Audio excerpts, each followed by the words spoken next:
Teman-teman, tahu atau tidak, hari ini di luar di sana jam segini banyak anak yang seusia kalian lagi main gitar, main kartu, nongkrong, minum minuman keras, ya, minum obat terlarang. Itu di luar sana. Tapi di sini luar biasa. Kalian berdoa, beribadah. Artinya apa? Artinya kalian adalah motivator-motivator yang luar biasa, ya. Yang terhormat Ustaz Rizky, kemudian Ustaz lagi saya belum kenalan tadi, oke. Dan para asatid, dan yang paling hebat kalian semua yang ada di sini, ya. Segala puji hanya milik Allah. Salawat dan salam semoga senantiasa dilimpah curahkan kepada junjungan kita Habibana wa Nabiyana Muhammad, pada keluarganya, sahabatnya, dan mudah-mudahan kita semua yang ada di sini mendapatkan syafaat dari beliau. Amin. Cuman saya bingung kenapa tidak ada yang duduk di depan.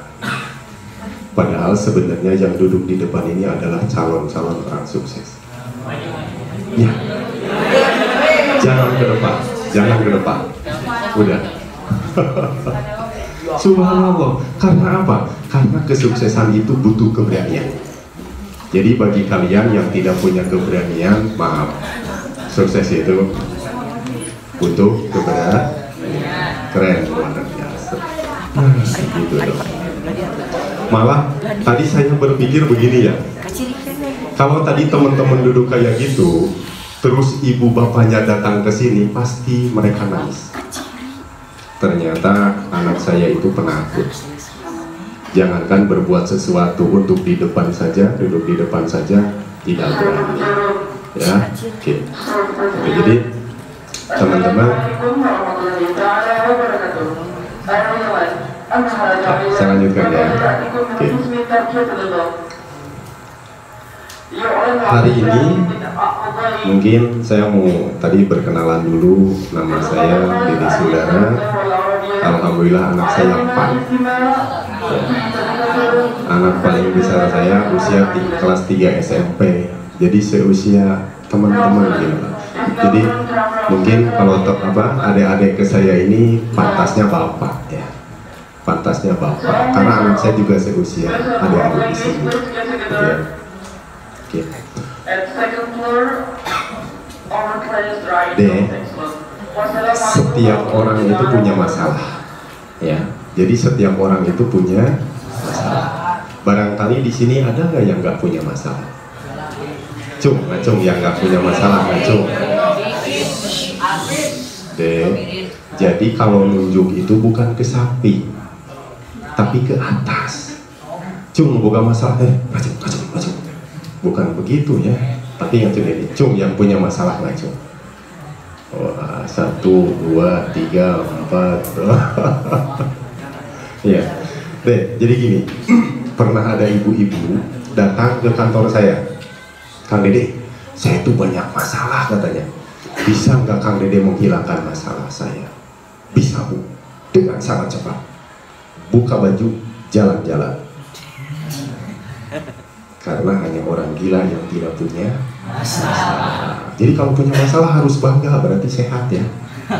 Oke, semua punya masalah. Oke, luar biasa. Nah, gini teman-teman, hari ini saya mau sharing, mau ngajak belajar sama-sama sama teman-teman, ya. Apa sih yang menyebabkan kita galau itu apa? Ada yang galau di sini? Sok, jujur, jangan nunjuk ke yang lain. Ada. Oke, baik. 2 hal penyebab galau. Yang pertama apa? Mengenal. Kita tidak mengenal diri sendiri. Kita tidak tahu kelebihan diri sendiri. Yang kita tahu itu kekurangan. Aduh, saya mana nggak bisa. Aduh, saya mah nggak mampu, nggak mungkin saya mah. Nah, selalu begitu. Kita tidak menyadari bahwa sesungguhnya Allah sudah memberikan kelebihan kepada kita. Satu itu.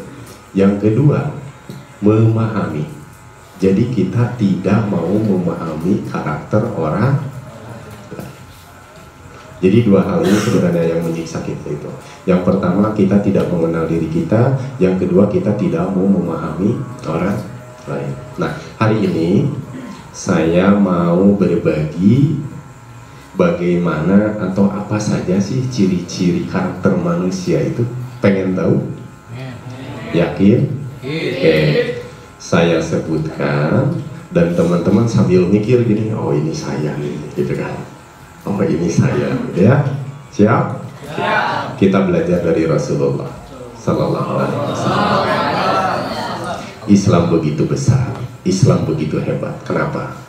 Karena Rasulullah menempatkan orang sesuai dengan kemampuannya. Kenapa? Karena Rasulullah menempatkan orang sesuai dengan kemampuannya. Salah satunya Utsman bin Affan. Nah ini ada dalam sejarah ketika perang Badar itu salah satu sahabat yang tidak ikut perang itu adalah Utsman bin Affan. Malah beliau menjaga keluarga Rasulullah. Tapi alat perang hampir semuanya dari beliau. Artinya Utsman bin Affan itu jihadnya dengan harta. Satu. Yang kedua Umar bin Khattab. Di dalam sejarah bagaimana Umar bin Khattab menata sistem pemerintahan itu kan ya, tentara digaji dan sebagainya. Karena beliau itu jihad dengan tahta, diambil tahta yang tinggi dan membuat orang lebih baik dari sebelumnya. Yang ketiga Ali bin Abi Thalib. Beliau ini adalah babun ilmu, pintunya ilmu, ide, gagasan. Makanya beliau itu jihadnya dengan ide, dengan gagasan, dengan keilmuan. Yang keempat, Abu Bakar Siddiq. Di dalam sejarah ketika Isra Mi'raj, ketika Rasulullah meninggal, itu kan semua ragu. Yang bisa meyakinkan itu adalah beliau. Artinya Abu Bakar ini jihadnya dengan public speaking, hebat dalam mempengaruhi orang lain. Yang terakhir Rasulullah bisa menjadi Utsman, bisa menjadi Abu Bakar, bisa menjadi Ali, bisa menjadi Umar. Permasalahannya, kita ini seperti siapa? Apakah kita itu seperti Utsman bin Affan, Ali bin Abi Thalib, Abu Bakar? Nah inilah pertanyaannya, makanya bingung. Kita tidak tahu jihad kita itu pakai apa gitu. Makanya Ustaz, kalau dulu saya suka bingung kenapa yang pesantren, keluar pesantren aja nggak jadi ustaz semua aja gitu kan. Dikiranya ustaz itu yang selalu ceramah, padahal ternyata cara jihadnya berbeda-beda gitu kan. Ada yang yang jihadnya dengan harta, ada jihadnya dengan tahta, gitu kan, dicari tahta setingginya untuk membuat orang lebih baik dari sebelumnya. Nah, kebanyakan orang itu tidak tahu saya itu seperti siapa, saya itu kayak siapa, gitu ya. Oke, nah teman-teman, saya akan bahas satu persatu. Jadi, otak manusia itu terbagi menjadi 3 bagian. Ya, ada otak kiri, otak kanan, otak tengah. Nah, otak kiri itu terbagi menjadi 2. Ada otak kiri bawah, ada otak kiri atas. Nah, yang bawah namanya apa? Ada yang tahu? Sensing. Yang atas namanya thinking. Ya. Otak kanan dibagi 2 juga. Ada otak kanan atas, otak kanan bawah. Yang atas namanya intuiting, yang bawah namanya feeling. Dan otak tengah itu disebut insting. Makanya kenapa kok orang-orang itu selalu berbeda sifatnya. Kadang kan suka gini, mama saya mah beda, mama orang lain mah kok begitu, bener nggak? Atau misalkan, si Anu mah begitu, kok saya mah enggak, kok si Anu begitu, kan gitu ya? Nah gitu, itu wajar, karena memang manusia itu diciptakan berbeda. Dan yang luar biasa sesungguhnya Allah sudah menunjukkan itu dan Rasulullah juga sudah mencontohkan itu. Hanya saja kita yang tidak memperhatikan itu, tidak mempelajari itu. Yang pertama, namanya sensing. Ciri-cirinya, nggak apa-apa, nggak usah ditulis ya. Oke, ciri-cirinya. Satu, teliti orangnya. Jadi teliti bisa dalam belajar, dalam apapun. Yang kedua, butuh bukti. Jadi kalau ngobrol sama anak sensing, tidak ada bukti, tidak didengar. Jadi semua ada bukti. Contoh gini, nah ibu mah tadi habis dari pasar beli alpukat gitu. Nanyanya apa coba? Mana cina alpukat, nah gitu kan. Tapi kan belum mentah, mana alpukatnya. Sebelum alpukat itu terlihat, urusan tidak beres. Nah ini anak sensi. Selanjutnya apalagi contohnya? Rajin. Saking rajin-rajinnya nggak mau diem. Kahayang mati lelumpangan ya. Jalan-jalan, ngobrol dan sebagainya. Dan yang paling gampang dilihat itu apa? Kalau lagi belajar pasti badannya ada yang bergerak. Cung, yang begitu. Misalkan lagi belajar kakinya tuh.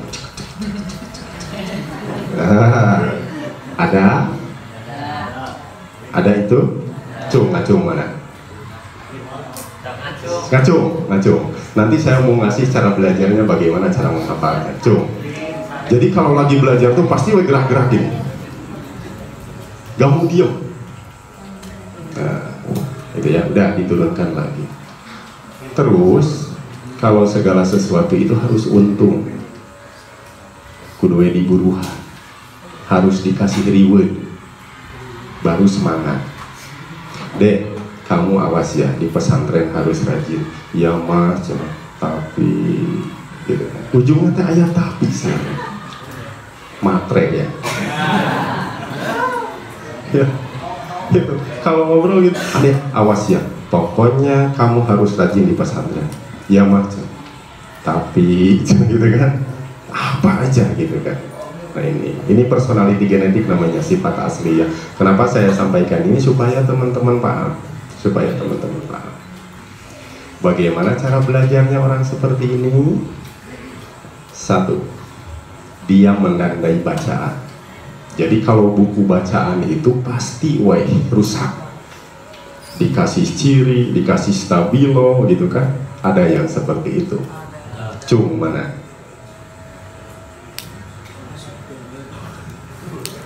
Ada? Sok nyoret-nyoret. Jadi kalau belajar itu pasti aja dikasih tanda, kasih stabilo, kasih apa. Karena memang cara belajarnya seperti itu. Kemudian dia itu suka mengulang latihan soal. Nah ini satu dulu ya. Oke. Ini nggak bisa diam. Kadang-kadang suka mengganggu orang. Ya. Suka mengganggu orang. Jadi kalau di asrama teh jarang diam dia orangnya. Aktif aja. Karena apa? Karena semakin bergerak otaknya semakin cerdas.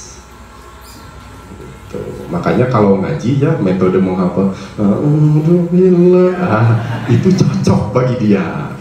Itu cocok, apalagi kalau terlihat, apalagi kalau tangannya digerakkan. Jadi dibaca sambil bergerak, siapkan kertas kosong itu. Alhamdulillah, nulisnya mah nggak usah itu ya.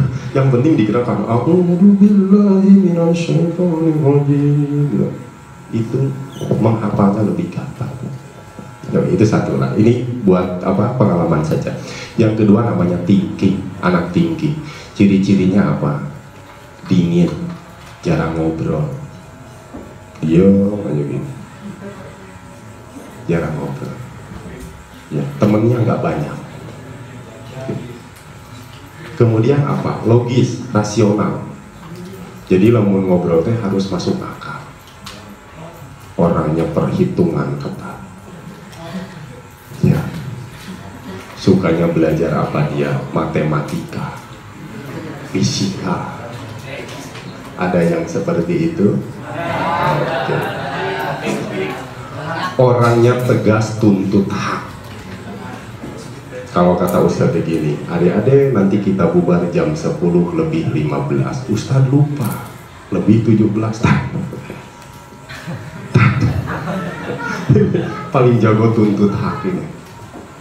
Nah ini namanya thinking ya, rasional orangnya. Dingin, jaga jarak, cuek lagi. Teman-teman lagi repot bersihin apa gitu, dia lewat cuek gitu ya. Oke. Nah, anak thinking itu cara belajarnya apa? Mencari logika isi, ya. Karena ini harus selalu selalu masuk akal. Jadi kalau menghafal Qurannya disiapkan, cari mika putih, simpan di atas, dikasih ciri di mana posisi ayatnya ditulis depannya, ditulis belakangnya. Itu bisa 10 kali lipat daya ingatnya, daya hafalnya. Jadi kalau misalkan dengan cara lain bisa menghafal 5 ayat, itu bisa 30-40 ayat dengan cara itu. Nanti saya sharing kapan-kapan ya. Ini sementara aja dulu. Yang ketiga, anak intuitif. Ini anak yang sukanya imajinasi, kreatif, ngoprek, ya, menggambar gitu kan. Ya, kalau ngomong itu kayak mimpi gitu kan. Iya, suka ngomong hal-hal yang aneh-aneh. Imajinasi senangnya teh film kartun, Doraemon, ya, Avatar, ya. Kata temennya yang thinking ih cenah, si eta mah cenah ngalamun wae gitu kan. Dia mah berimajinasi aja, itu kata anak thinking yang logika. Tapi kata anak intuitif ke anak thinking perhitungan banget gitu ya. Oke, itu anak thinking ya. Jadi anak kalau ngobrol selalu masa depan yang diobrolkan itu. Nanti saya kalau sudah besar gitu kan. Ya. Paling suka dia belajar itu kalau diimajinasikan. Makanya kalau asatidnya ngajinya pakai gerakan, itu dia tuh cepet tangkepnya. Ya. Belajar Quran, dibaca Qurannya, simpan kameranya begini, dibaca direkam, diulang, dilihatin. Itu cara menghafal Quran. Anak intuitif namanya. Kemudian anak feeling, ini otak kanan juga ya. Anak nate baik, perhatian, simpati, tetegaan, menolong suka sekali. Tapi pundukan, gampang tersinggung anaknya. Ya. Anaknya baik karena apa? Karena kecerdasannya ini perasaan. Kasihan gitu kan, tapi gampang tersinggung. Kecerdasannya di mana? Di telinga. Bagaimana dia tafidnya? Mendengar dan diskusi. Ya. Jadi kalau misalkan kecerdasan kita feeling gitu kan, di telinga, bisa mau belajar. Tadi itu gimana? Gitu kan. Dengan diskusi. Tapi kalau anak thinking dengan diskusi, ngeheng. Pengennya dia tuh belajar sendiri gitu kan. Nah gitu. Jadi beda-beda. Yang terakhir insting. Ini seperti Rasulullah ya. Ini luar biasa. Kecerdasannya kecerdasan menolong. Jadi senangnya menolong. Kadang-kadang uang bekal dari rumah itu banyak sama temennya. Ya. Ada yang ngajak ke sini ikut, akhirnya semua tidak beres. Nah, itu anak-anak insting. Ya, anaknya nggak suka mengganggu, tapi kalau diganggu ya Allah Gusti. Galak anaknya, temperamen ya, tapi nggak suka mengganggu loh. Ada acara kamu gitu ya. Nah, jadi begitulah ya. Kenapa Islam itu besar? Karena memang semua unsur kecerdasan ada di dalam sahabat itu. Dan mulai hari ini berarti kita tidak bisa memaksakan teman kita harus seperti kita. Karena setiap orang itu punya kelebihan. Kan kadang suka begini, kalau saya mah nggak begitu, kok dia mau begitu, kan gitu ya. Nah itu nggak bisa. Karena ada sifat, ada perilaku yang Allah titipkan kepada setiap manusia itu berbeda-beda. Oke? Siap? Nah, jadi mulai dari sekarang jangan paksa orang seperti diri kita. Kita cukup memahami karakter orang lain. Oke? Oke, baik. Nah, teman-teman, saya pernah ketemu dengan guru saya. Saya ditanya, Kang Dede punya moto hidup nggak? Kata. Saya baru mau ngomong, temen yang di samping ngomong, Pak saya punya. Kata. Terus moto hidup kamu apa?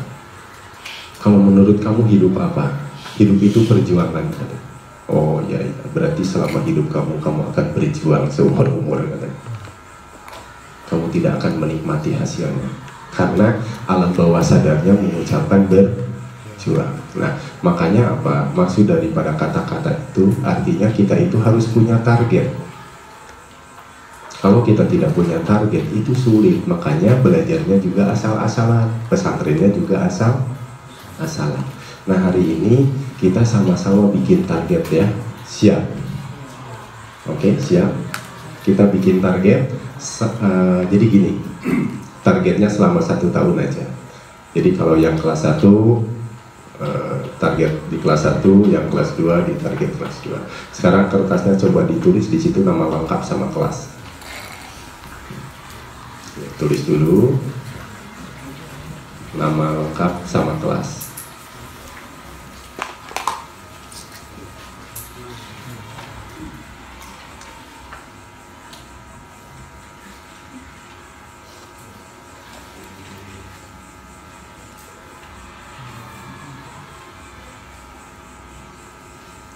Sudah?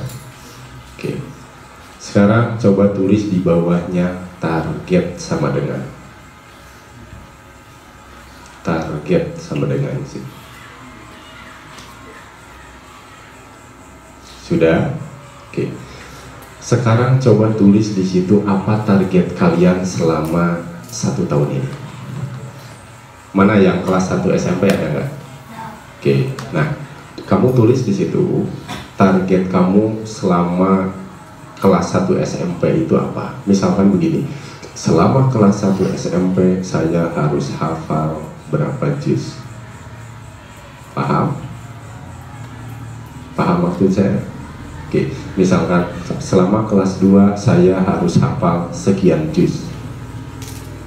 Bisa? Bisa? Oke, sekarang tulis di situ. Targetnya apa?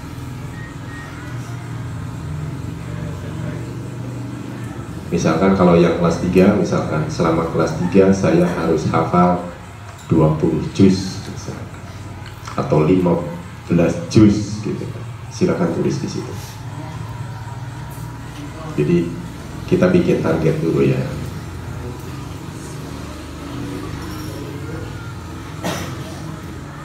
Lakukan dengan serius ya, tidak usah nanya sama temennya karena targetnya berbeda-beda.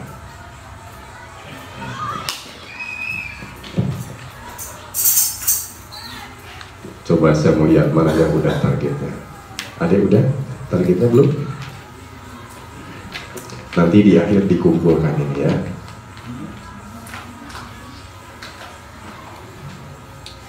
Coba ditulis di situ targetnya apa. Sebetulnya hari ini kita lagi berdoa.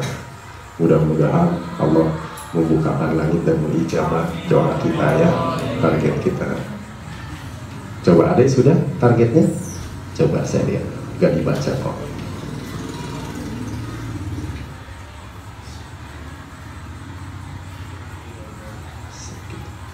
Harus hafal berapa juz lah ini? Oke, tulis di situ. Keren, luar biasa. Coba deh, lihat deh.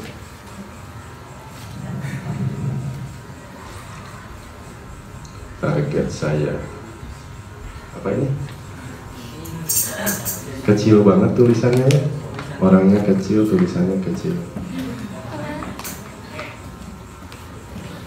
Menguasai, oke, keren, luar biasa.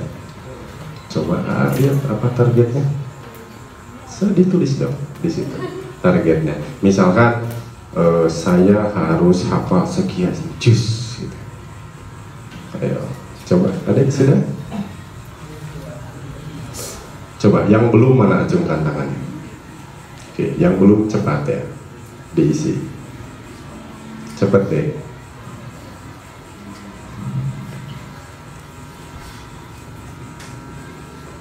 Coba saya lihat yang ya.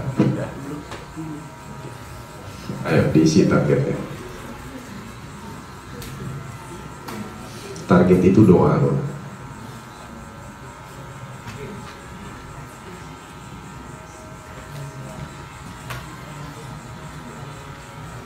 Mana yang belum? Acungkan tangannya. Sudah semua? Oke, kita teruskan ya. Nah, di dalam otak manusia itu ada namanya lapisan.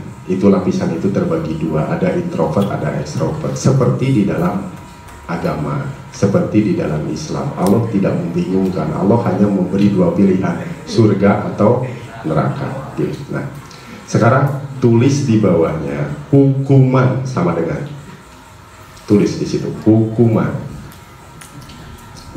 sama dengan. Sudah? Oke. Sekarang tolong kamu tulis di situ hukuman apa yang akan kamu terima jika target ini tidak tercapai. Tulis di situ.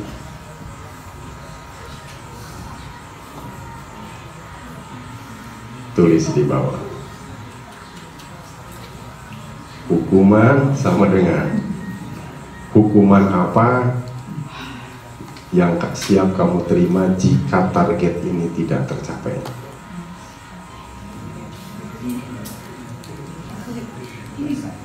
Awas, hati-hati, kita lagi berdoa ya. Oke. Mana yang sudah? Coba saya lihat deh hukumannya apa. Coba lihat. Oke. Ini. Adik, hukumannya apa? Berapa kali ini?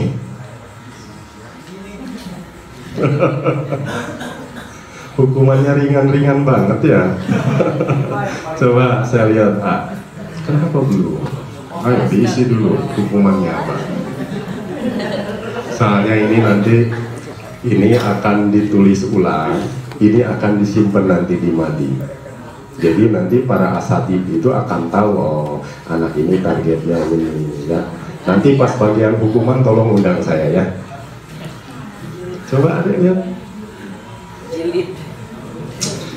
Ini bukan pemberani lah. Mana coba pemberani? Coba. Sudah? Saya lihat. Belum. Kenapa belum?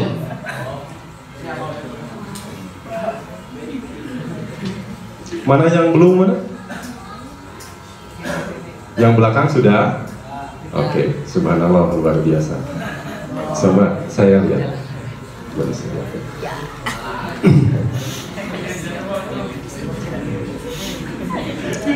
Oke, siap. Siap, keren luar biasa. Ya Allah, mudah-mudahan dikabulkan ya. Ini sebelah sini saya lihat dulu. Coba deh. Boleh dibaca, jangan ya. Yakin sedikit amat targetnya ya.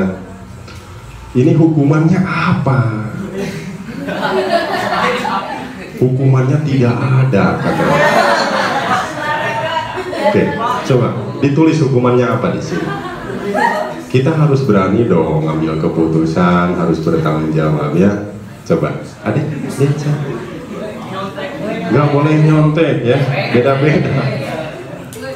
Ini tulisannya kecil-kecil semua ya. Harus, oh itu. Oke. Ya Allah, yakin hukumannya?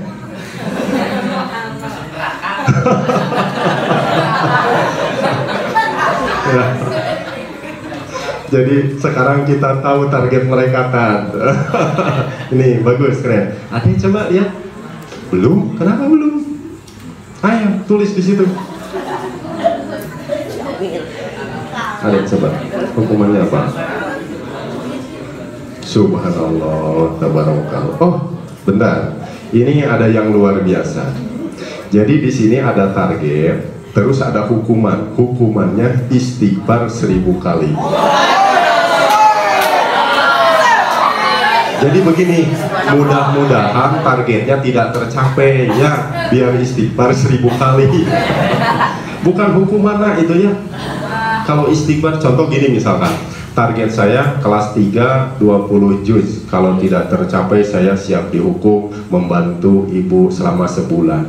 Itu bukan hukuman ya. Itu kewajiban. Ya nak ya, diganti ya sayang ya. Oke. Ayo, mana yang belum? Mana yang belum? Yang belum acukan tangan, jujur. Keren, keren, keren. Saya pengen lihat yang belakang. Sini. Coba. Ini sepertinya harus dibacakan ya.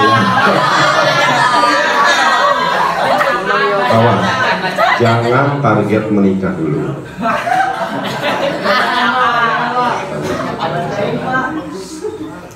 Keren. Asli keren, keren, keren. Luar biasa. Subhanallah, subhanallah. Saya pengen ngasih hadiah ini.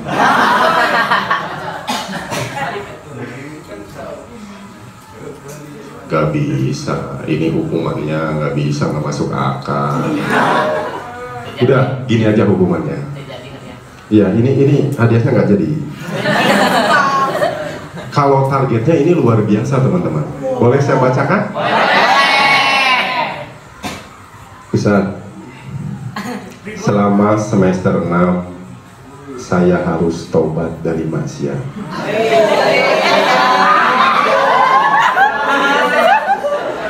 Berhenti berdosa, tidak lagi tersesat.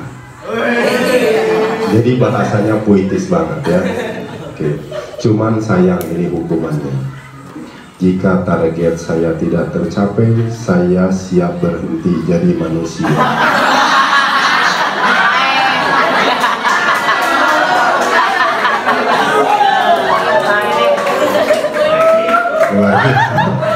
Tapi saya minta hukumannya diganti. Saya minta hukumannya diganti. Sudah semua sudah? Sudah? Bener nih. Kita harus jujur. Jujur dulu pada diri sendiri. Oke, sudah semua ya? Oke. Sekarang tulis di bawah hadiah sama dengan. Oke. Wah, kalau hadiah semangat nih. Kalau hadiah semangat. Soalnya ini akan saya evaluasi. Mudah-mudahan kita masih ada usia. Nanti saya mau evaluasi doa-doa kalian ini. Hadiah. Oke. Tulis di situ hadiah apa yang akan kalian berikan jika target ini tercapai. Misalnya begini, ya Allah, jika target saya tercapai, maka saya mau ngajak Ustadz jalan-jalan, misalnya. Atau ya Allah, jika target saya tercapai, saya akan memberi makan teman-teman saya selama sebulan, misalnya. Bisa? Oke, coba tulis di situ. Hadiahnya apa? Hadiahnya bukan buat diri sendiri. Silahkan buat diri sendiri juga boleh. Tapi yang lebih bagus itu untuk orang lain, hadiah itu ya. Coba silakan tulis di situ. Hadiah apa? Karena apa deh? Karena hidup itu kita ada aturan. Kita harus punya sistem. Kalau misalkan Pak, saya mau mengalir aja bagaikan air, nggak bisa. Nanti kalian keluar dari sini nggak bisa apa-apa. Jadi kita harus punya target. Nanti keluar dari sini kita harus jadi orang yang hebat. Oke. Sudah ditulis hadiahnya apa? Ada sudah? Ini yang di belakang ragu ngasih hadiah kayaknya.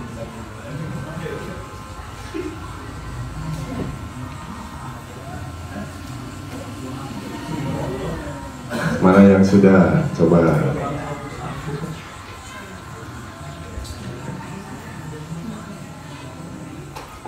Jangan nyontek. Adek sudah? Coba sini sana.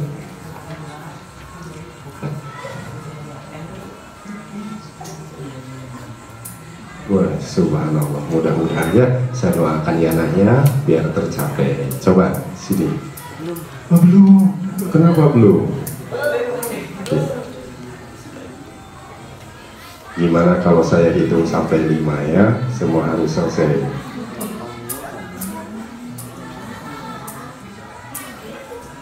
Sudah? Wah, hadiahnya banyak. Ini kayaknya nulisnya nih. Adek sudah? Coba saya. Orangnya pemalu. Jadi ngobrolnya pakai perasaan.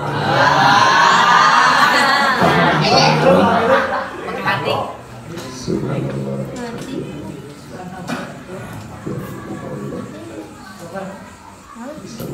Keren. Hukumannya ini. Wah, setuju saya, setuju. Kalau bisa 5 bulan bagus ini. Jangan ya. Selamat saya. Subhanallah. Saya doakan mudah-mudahan. Insya Allah kamu bisa. Saya yakin kamu bisa. Sudah semua? Oke, baik. Disimpan dulu catatannya. Dan itu sebetulnya akan ditulis ulang nanti, kemudian disimpan di kantor atau di asatid ya. Jadi nanti para ustadznya tahu, oh ini targetnya ini, jadi nanti kita bisa bantu. Gitu ya teman-teman. Oke, disimpan nanti dikumpulkan. Teman-teman kira-kira kalau belajar itu sulit apa tidak? Jujur aja lah. Lumayan sulit, lumayan gampang. Lumayan sulit. Oke, baik. Gini, tahapan belajar. Yang pertama mudah. Yang pertama apa? Mudah. Yang kedua suka. Apa? Suka. Yang ketiga rajin. Yang keempat berprestasi. Jadi sebelum belajar jangan suka dulu. Kalau kita suka dulu, insya Allah kita akan kena masalah. Begitu kita suka, kita dapat kesulitan. Ya, jadi hal pertama itu harus mudah dulu. Jadi pelajaran itu dibikin mudah. Pelajaran yang paling susah apa biasanya? Oke, matematika. Sekarang saya akan menghitung 1 sampai 3, tutup matanya ya. Oke, 1, 2, 3, tutup matanya. Semua ditutup matanya. Oke. Tutup matanya, nggak usah lihat ke kiri dan ke kanan. Oke, dengarkan kata-kata saya, dengarkan sugesti saya. Sekarang tutup matanya, ditutup matanya. Oke, baik. Dengarkan kata-kata saya. Sekarang kalian berada di sebuah ruangan, di mana kalian sekarang ada di kelas kalian. Di depan kalian ada sebuah meja, dan di meja itu ada sebuah kertas. Kalian bisa perhatikan, ternyata kertas itu adalah soal matematika. Coba sekarang kalian baca, dan ternyata pertanyaannya sulit banget. Susah banget. Oke, sekarang coba kalian kerjakan. Rasakan semakin sulit. Sangat sulit. Sampai keringat keluar dari kepala kalian. Oke, sekarang coba buka matanya. Gimana rasanya? Sulit? Ya pasti sulit lah. Sekarang tutup matanya lagi. 1, 2, 3, tutup matanya. Oke. Keadaannya sama seperti tadi. Kalian berada di kelas, di depan kalian ada meja, di situ juga ada soal matematika. Sekarang coba mulai pegang pensil kalian, kerjakan matematikanya. Oke. Rasakan, dan ternyata soalnya sangat mudah. Kamu bisa lihat. Oke, sangat mudah, kamu bisa mengerjakannya, lebih mudah lagi. Oke, sekarang kamu bisa mengisi soal pertama, pindah ke soal kedua, kamu kerjakan, sangat mudah. Sekarang yang ketiga, kerjakan lagi, sama mudahnya. Oke, coba buka matanya. Gimana rasanya? Mudah. Nah, makanya ya, jadi sebenarnya bukan matematikanya yang susah, tapi otak kitanya yang susah.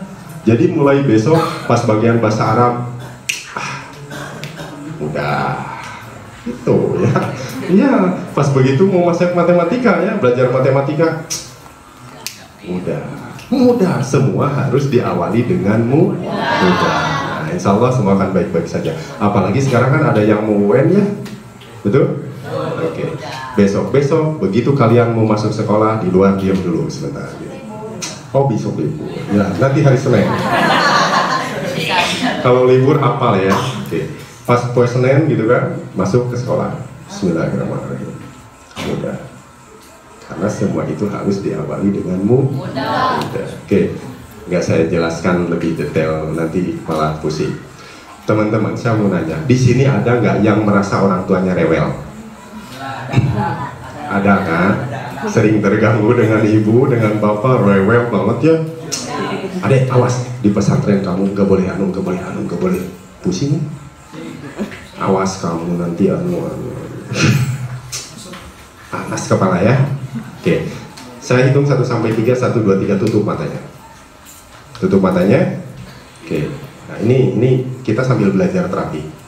Tutup matanya. Sekarang di depan kamu ada ibu kamu.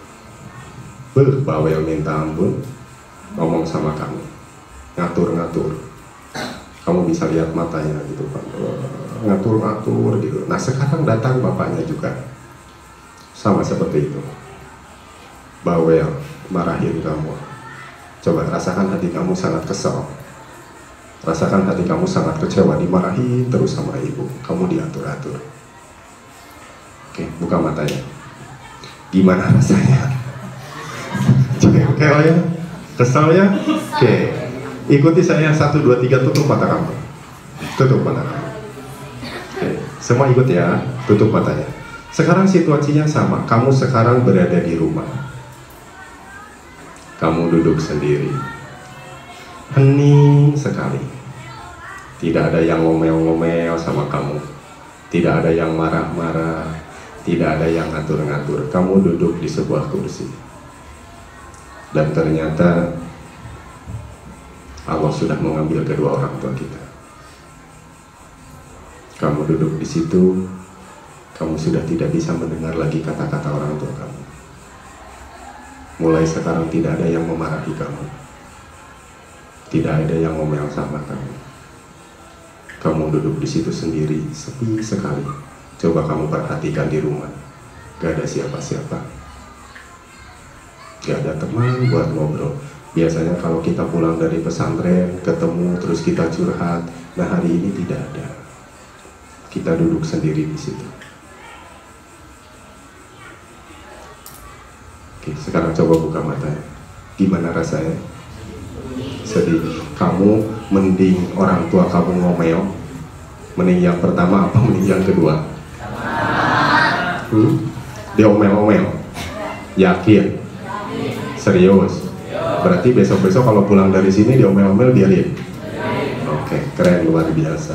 Jadi sebetulnya yang salah itu bukan orang tua, otak kita ya. Betul nggak? Nggak mau menerima. Keren. Gitu ya. Oke. Teman-teman, sekarang coba tutup matanya. Kita main tutup mata aja. Oke, sekarang coba tutup matanya. Tutup matanya. Kita sama-sama berdoa ya. Oke. Duduk yang bagus, duduk yang baik ya. Ketika kita sholat kan kita diajarkan bagaimana kita ya duduk. Apalagi kalau kita berdoa. Bismillahirrahmanirrahim. Ya, boleh cuma dengarkan aja. Dengarkan saja, ditutup matanya. Oke. Teman-teman, silakan tutup matanya. Kalian tidak usah melihat ke kiri dan ke kanan. Kalian tidak usah melihat temannya yang di kiri ataupun yang di kanan. Kalian cukup melihat diri kalian. Coba lihatlah diri kalian. Lihatlah diri sendiri. Oke. Teman-teman, sebagai manusia tentu saja kita punya kesalahan. Kita pernah salah kepada orang tua, kepada ibu, atau kepada bapak. Nah hari ini saya ada sebuah surat. Ada sebuah surat dan suratnya akan saya bacakan. Teman-teman coba didengarkan ya. Oke. Assalamualaikum warahmatullahi wabarakatuh. Teruntuk anakku yang tercinta. Mama minta maaf. Hari ini Mama memberanikan diri untuk menulis surat ini. Mama tak kuasa menahan rasa kangen sama kamu nak. Mama mau mengingat saat-saat kita bersama dulu. Ketika kamu masih kecil, ketika Mama saatlah hamil. Mama masih ingat ketika pertama kali kamu ada di kandungan Mama. Mama bahagia sekali. Tahu nggak kamu, setiap orang yang mama jumpai, mama sampaikan, mama katakan, karena mama bahagia, mama akan dipertemukan dengan kasih sayang mama, dengan cinta mama. Nah, tahu nggak, di bulan pertama waktu mama lahir, mama sampai hilang nafsu makan. Kadang-kadang mama nggak makan loh, tapi mama bahagia. Mama bahagia karena mama akan bertemu dengan kamu. Bahkan semenjak itu perut mama membesar, sampai akhirnya ketika 9 bulan, kadang-kadang mama sulit untuk bergerak, kadang untuk duduk pun susah. Tapi nggak apalah, nggak apa, mama bahagia. Dan di saat itu, ketika waktu itu tiba, ketika kamu dilahirkan, kamu menangis. Menangislah yang keras, menangislah. Terima kasih, kita sudah berjuang bersama-sama untuk mencapai kebahagiaan ini. Dan mama ingat loh, ketika kamu pertama masuk sekolah, kamu lucu sekali. Kamu masih malu-malu. Mama antar kamu di sekolah, kamu narik-narik baju mama. Jangan takut nak, jangan takut. Mama pasti jaga kamu. Mama gak biarkan siapapun mengganggu kamu. Bahkan ketika kamu kelas 1, kelas 2, kelas 3, mama ingat tuh ketika kamu SD, kamu pernah sakit panas loh. Waktu itu sampai mama tidak pernah tidur. Mama tidak tidur. Mama tahu betapa panjangnya malam. Mama pengen menjaga kamu. Mama gak mau satu nyamuk pun hinggap di tubuhmu. Bahkan pada waktu itu mama sampai bernegosiasi dengan Tuhan.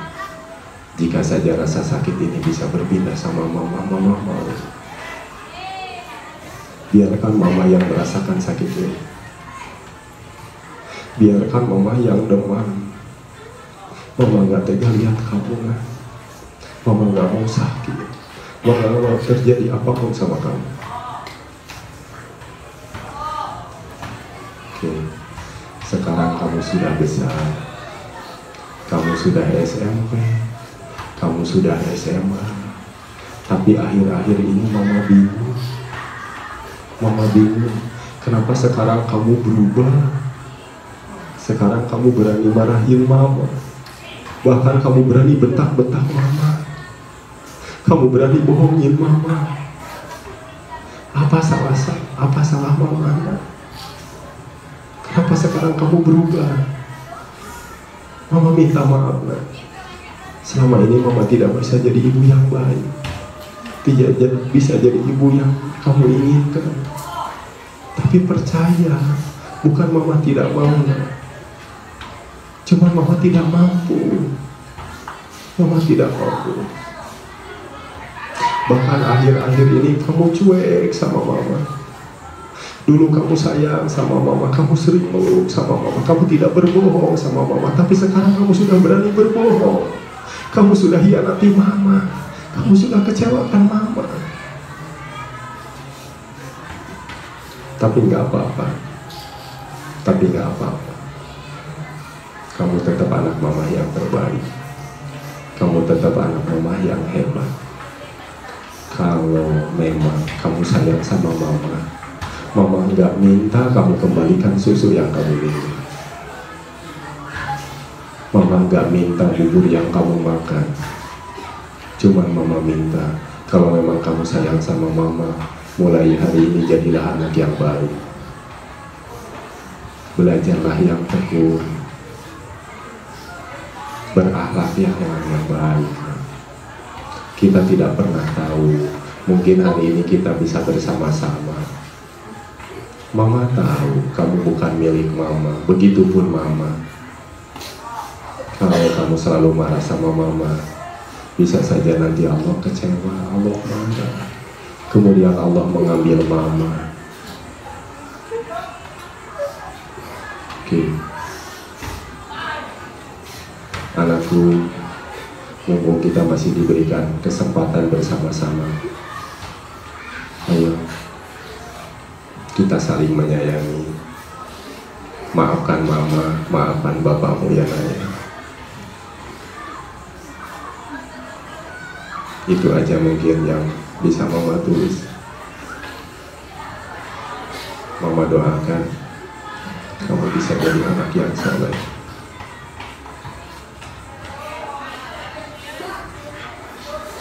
Terima kasih. Billahi taufiq wal hidayah. Wassalamualaikum warahmatullahi wabarakatuh. Oke, teman-teman silakan dibuka lagi matanya.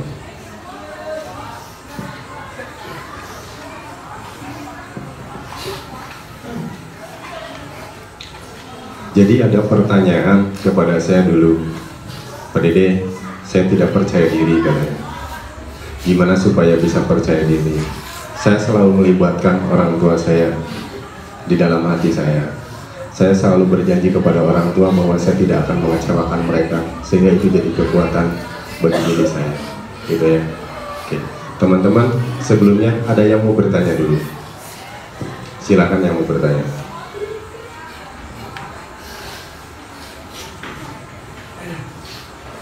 Ya,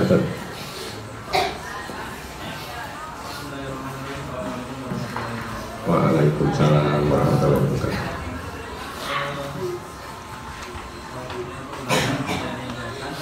Gimana? Oh, nama ya. Saya mau bertanya Pak, tadi perihal kita menentukan tujuan. Sekarang saya suka bingung terhadap mana tujuan yang harus didahulukan. Jadi solusinya untuk skala prioritas itu yang bagusnya seperti apa? Luar biasa, keren. Ini pertanyaan yang luar biasa. Jadi di dalam hidup itu sebenarnya ada namanya skala prioritas, ya, dan standar kebahagiaan. Dua skala prioritas. Contoh gini, kita sekarang punya uang, besok kita mau bayar SPP misalkan, tapi kita tidak punya beras. Kira-kira mana yang harus didahulukan? Beras dulu. Nggak bayar SPP dulu. Ayo yang mana coba? Beras dulu. Kalau Anda beli beras, saya jamin SPP tidak akan terbayar secara teori. Tapi kalau Anda bayar SPP dulu, insya Allah Anda bisa makan. Nah, itu yang namanya skala prioritas. Yang jelas manfaat dan madarat itu yang jadi dasar bagaimana kita mengambil keputusan. Nah, kenapa seorang anak sulit mengambil keputusan? Ini tidak untuk menyalahkan orang tua, tapi biasanya anak itu tidak dekat dengan bapaknya. Jadi ketika seorang anak yang tidak dekat dengan bapaknya, dia sulit untuk menentukan keputusan. Nah, ini ilmu saja bagi teman-teman yang ada di sini. Kalian kan akan jadi seorang bapak. Jadi ketika nanti kalian punya anak, maka anaknya harus dekat dengan kita, dengan bapaknya. Agar apa? Agar berani. Karena keberanian dan kemandirian itu hanya bisa diajarkan oleh bapak. Makanya di dalam Al-Quran bagaimana percakapan antara seorang ayah dengan anak itu, kalau tidak salah ada 14 ya. Ya 14, mohon diralat. Anak dengan ibu itu hanya 2. Artinya tanggung jawab terbesar keluarga itu tanggung jawab laki-laki. Gitu ya, ya. Tapi tidak untuk menyalahkan orang tua, cuman apa yang terjadi pada diri kita jangan diulangi lagi. Gitu ya, jangan diulangi lagi. Itulah ya, itu keren banget. Kemudian ada standar kebahagiaan. Bahagia itu katanya nggak ada ujungnya. Ada ketika kita punya standar. Contoh gini, saya akan merasa bahagia ketika saya punya mobil 1, saya punya rumah 1 misalkan. Nah, ketika itu tercapai, maka kita akan bahagia. Ketika mobil kita 2, kita akan tambah bahagia. Ketika mobil kita 3, rumah kita 4, berarti kita akan tambah bahagia. Nah, orang-orang yang tidak bahagianya tidak ada ujungnya, mereka itu tidak punya standar kebahagiaan. Makanya dari awal juga tadi saya bikin target ini gitu kan. Ini juga salah satu standar kebahagiaan. Jadi bohong, cara bahagia nggak ada ujungnya, bohong. Gitu kan? Kalau kita punya standar kebahagiaan, keren. Ada pertanyaan lagi? Ya. Waalaikumsalam. Siap. Masih tentang skala prioritas, ada kehendak kita yang berbenturan dengan kehendak orang tua. Subhanallah, luar biasa, keren. Jadi teman-teman itu punya keinginan, tapi orang tua tidak. Oke, baik. Nah, sebenarnya begini, saya tadi udah sampaikan, cara mempengaruhi orang itu sebenarnya hanya dua, satu diancam, satu di hadiah. Makanya di sini kan saya tulis ya, ada neraka, ada surga. Nah, hal yang perlu dilakukan sebenarnya, kenapa kita gagal closing, kenapa kita gagal mempengaruhi, karena komunikasi kita yang tidak sesuai dengan kemampuan orang tua kita. Itu saja sebenarnya permasalahannya. Bisa jadi apa yang disampaikan itu tidak masuk akal. Satu, bisa jadi apa yang disampaikan itu tidak menyentuh perasaannya. Nah, jadi yang harus diperbaiki itu komunikasinya, gitu ya. Jadi kenapa saya mah sama orang tua teh berbenturan? Ya iyalah, cara ngobrolnya nggak masuk akal. Jadi diperbaiki komunikasinya, ya. Insya Allah selama itu baik, komunikasinya baik, orang tua pasti bakal menyetujui. Ada lagi pertanyaan? Ayo, silakan.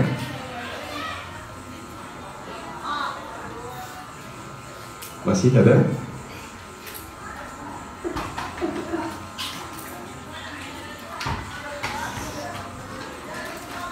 Cukup?